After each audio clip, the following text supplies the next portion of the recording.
Assalamualaikum warahmatullahi wabarakatuh.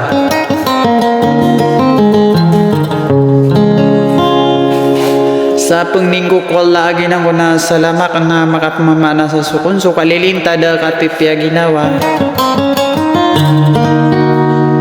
na mambagian tanong kung sa dunya na sampai sa alungan na maori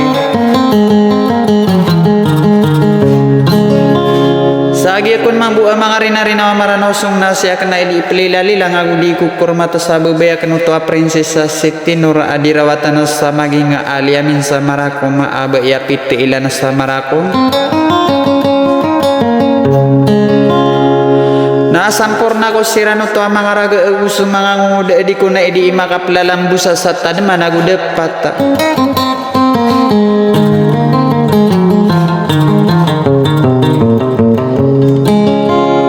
Sagi ako naman buha kanagkasi amang rinarinawa maranaw na iso pagaring ka amang udas sa liamin na watasang kaya barata dari desa maragung alungbis sa madalandag.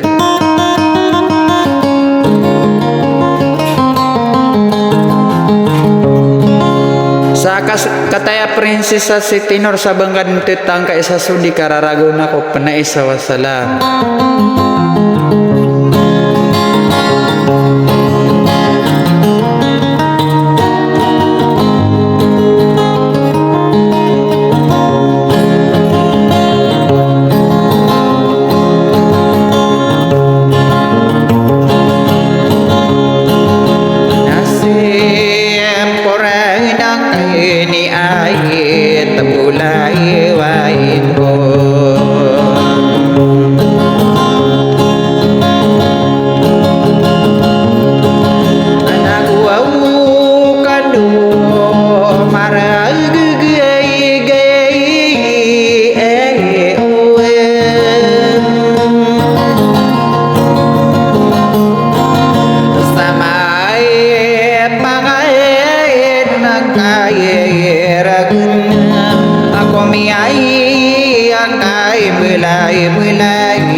keto dua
mulai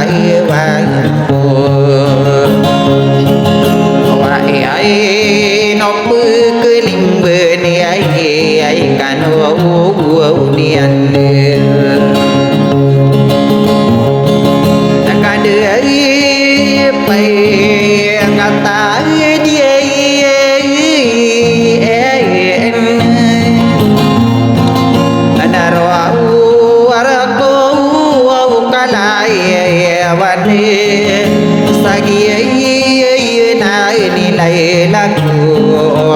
pare ibune konen